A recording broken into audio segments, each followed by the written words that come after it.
Welcome back to Fast Market here on the Schwab Network. It's time for cash tags. For that, let's bring in our next guest. That's going to be Andy Swan, co-founder of LikeFolio. Welcome back to the show, Andy. Thank you. All right, so we're talking Pepsi, we're talking snacks, and we're talking beverages, and been disappointing over the last couple of years since hitting all-time highs. The stock's dropped nearly 30% from those levels. I mean, do you guys have data that kind of supports the move down? Because it just seems like they can't right the ship here. Yeah, we do. Pepsi seems to be one of those companies that really can't get out of its own way, especially when you compare it to its competitor, Coca-Cola. First off, there's some real structural disadvantages that Pepsi is facing right now. They didn't really prepare for the tariff chaos world that we're in right now.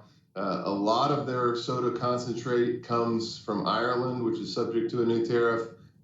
They're heavily reliant on aluminum and foreign packaging, whereas Coca-Cola has moved most of that to plastics and domestic packaging. But beyond just those structural challenges, which who knows how long or what's next in that kind of Trump tariff world, is the consumer attitude towards Pepsi products. And when we look at these consumer trends and we look at web visits to Pepsi, it generally tells us the overall interest in Pepsi products, and you can see that that's down 24% year over year, where Coca-Cola's barely down.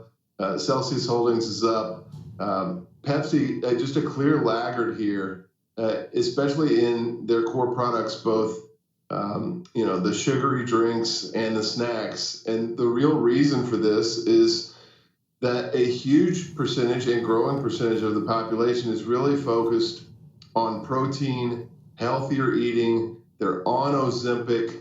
The GLP-1 weight loss drugs are creating lower appetites, and that's hurting Pepsi in a really big way. If we look at the protein drink comparison, they're just falling behind. Pepsi's Muscle Milk is getting left in the dust by Coca-Cola's Core Power and another brand, Premier Protein. They're just not hitting with where the customer wants to be. And you add on top of that this potential SNAP benefits soda ban that's in at least 11 states right now.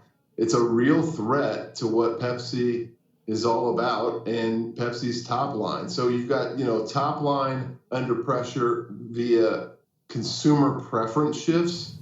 You've got bottom line under pressure due to the choices that they've made in terms of where they source and produce the packaging for their goods. And so Pepsi's in a tough spot right now, and they've got a big turnaround to undergo. But I think first and foremost, they've got to win their customers back, and I think that they're falling short on that. And that's got to be the very top concern for Pepsi shareholders. Andy, this is a company, 58% of their revenue comes from snacks, 42% from beverages. Unlike Coca-Cola, we love to compare the two, but they're really not similar companies. Pepsi relies a lot more on food. In terms of sales, 60% in North America, 42% international. That's another problem if there's tariffs going back and forth.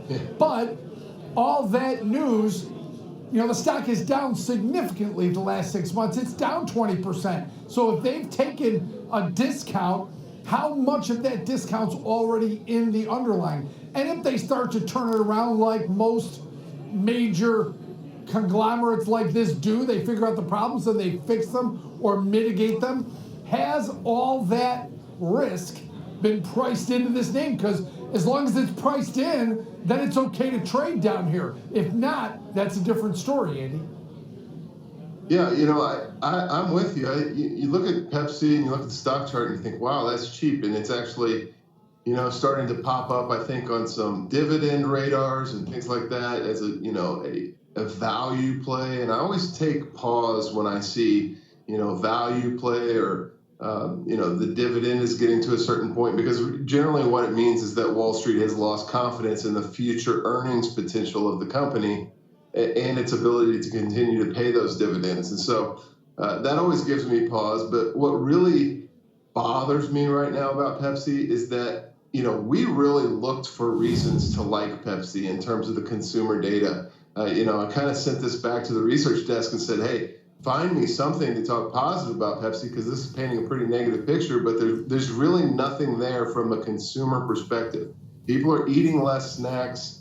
They don't like Pepsi's protein products, and they prefer competitors to what Pepsi's putting out there on both the snack and beverage side of things. And so I think Pepsi has some big challenges. I don't think the bottom of the corporate execution is in yet. I don't see any signs of a turnaround in terms of the consumer. Until we see that, we're simply just going to stay away from the stock, no matter how, quote, cheap it looks on paper. Yeah, gross margins roughly flat over the last 5 years due to the fact that volumes are going down, even though they continue to raise prices. I think over the last 5 years, a 16-ounce bag of chips has risen 44%. So crazy. Inflationary pressures. Andy, going into earnings here, the bar is low. As I mentioned, it's near 4-year lows here. What kind of earnings score do you guys have on this one? We're officially neutral just because of exactly what Kevin talked about. The stock has fallen so much.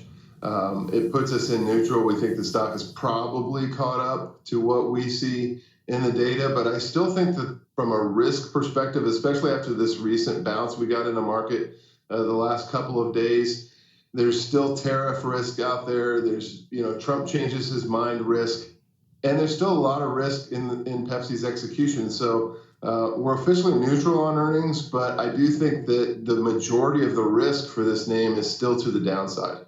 All right, great breakdown for us, Andy. Appreciate it.